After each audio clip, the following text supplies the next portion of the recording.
September 13th, 1940, Friday morning, 11:10 exactly. The clouds over central London part just enough. A German bomber, separated from its formation or perhaps deliberately targeting the symbolic heart of the British Empire, releases its payload. 5 high explosive bombs scream down toward Buckingham Palace. The sound comes first, that whistling that Londoners have learned to dread. The staff freeze. The king looks up. The queen pauses mid-sentence. Then impact. The royal chapel disintegrates. Stone and timber and centuries of history blown apart in a single heartbeat. The inner quadrangle craters. Debris fountains upward, hang suspended for an impossible moment, then crashes back to earth. The palace gates twist like paper caught in a storm. The Victoria Memorial, that vast white monument to imperial certainty, takes shrapnel. Windows shatter across the entire eastern facade. Glass cascades onto the forecourt in a waterfall of destruction. 4 members of the palace staff fall injured. One of them will not survive the day. King George VI and Queen Elizabeth are inside when the explosions tear through their residence. Not in a distant wing, not protected by layers of stone and ceremonial distance.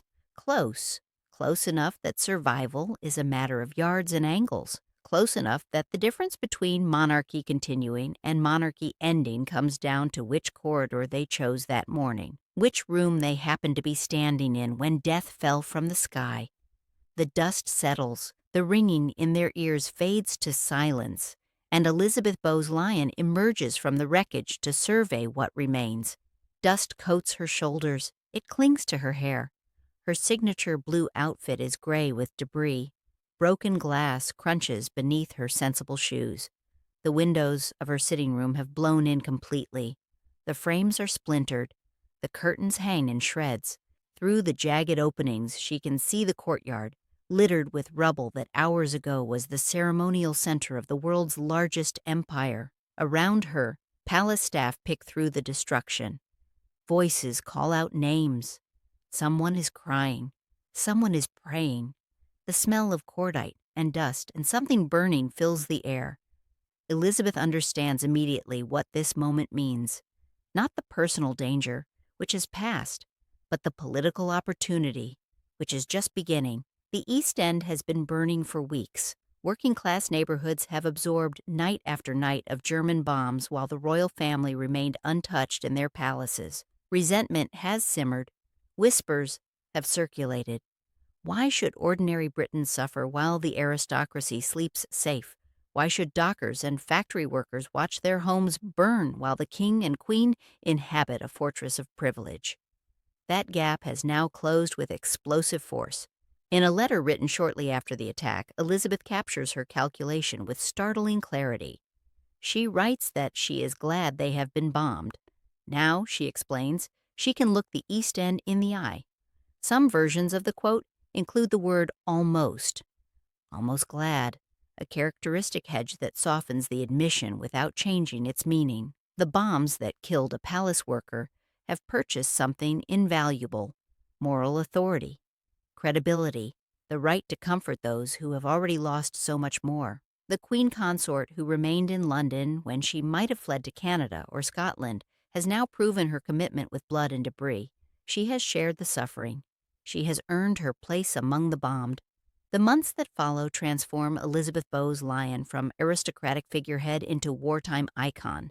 She visits bombed streets while fires still smolder.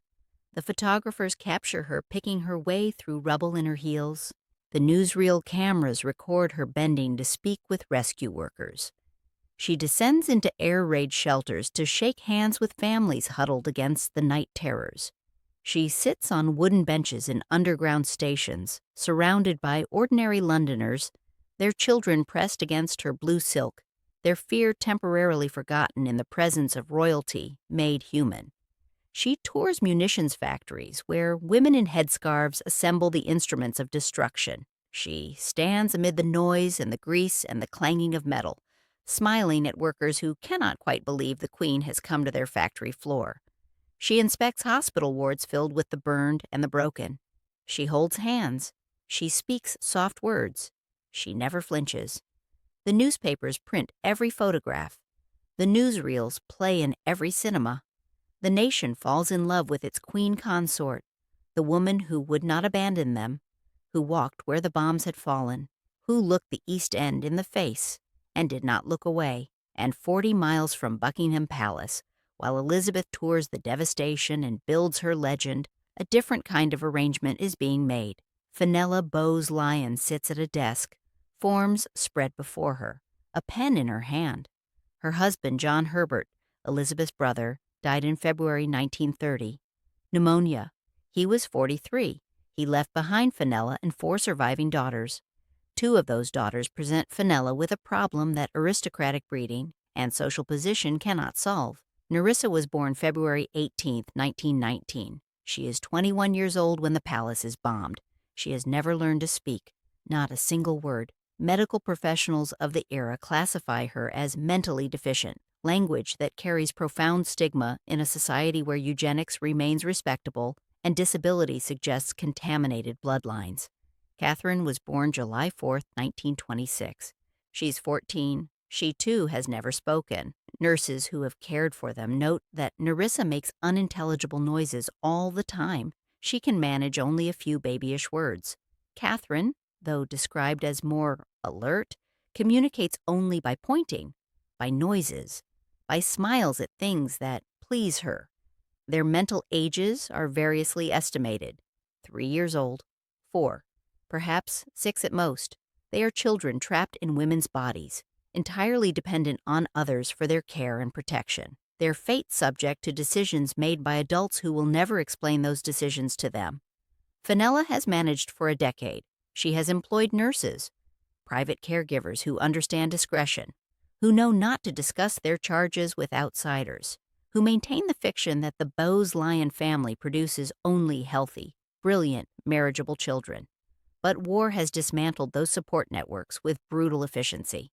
Young women who might have served as caregivers have been conscripted into factories and hospitals. The domestic economy that sustained great houses has contracted as resources flow to military production. Food rationing means less to go around. Fuel shortages mean cold rooms and difficult transportation. The constant disruption of air raids means broken sleep and frayed nerves. The infrastructure of aristocratic life is crumbling beneath the weight of total war.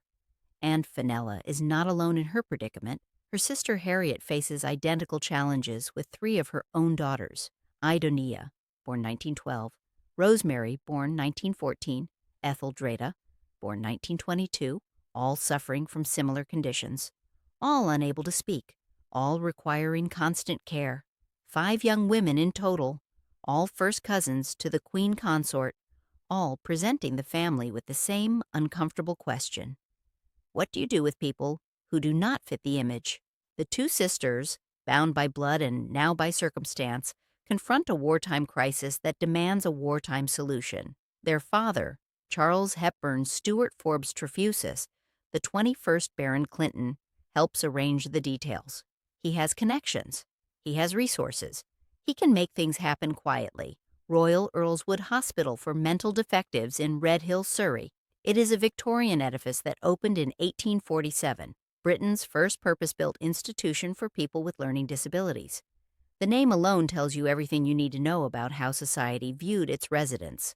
Defectives, not patients, not residents, not people who need help.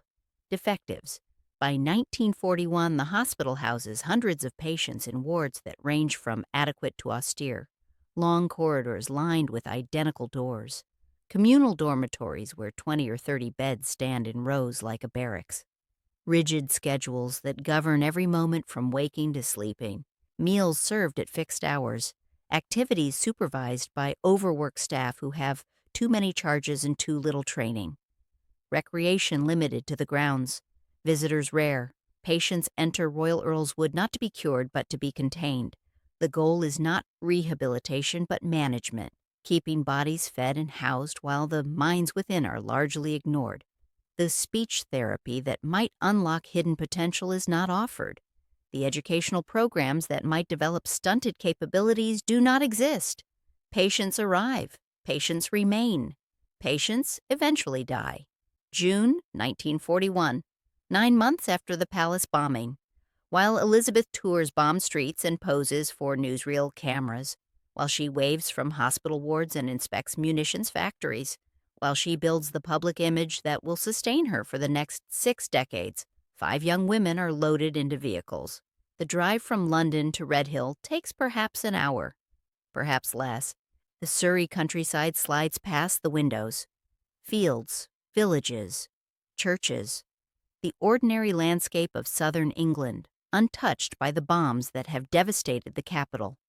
The women in the vehicle do not understand where they are going. They cannot ask.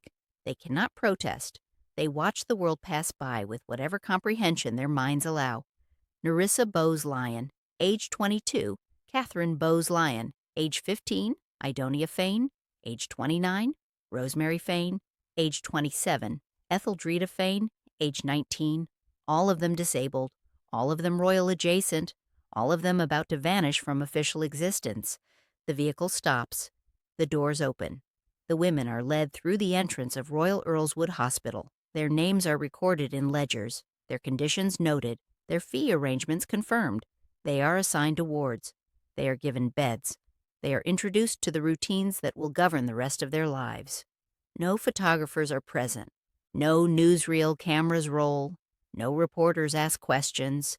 The war that made Elizabeth a hero provides cover for an erasure. Britain is under bombardment. The nation's attention is fixed on survival. Every newspaper column inch is devoted to battles and bombings and rationing and sacrifice.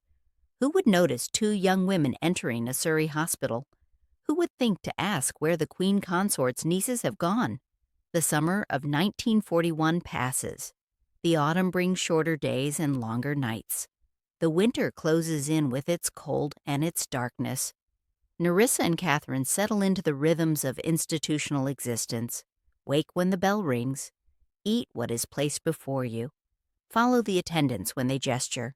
Sleep when the lights go out. They make sounds. They point at things. They smile at stimuli that please them.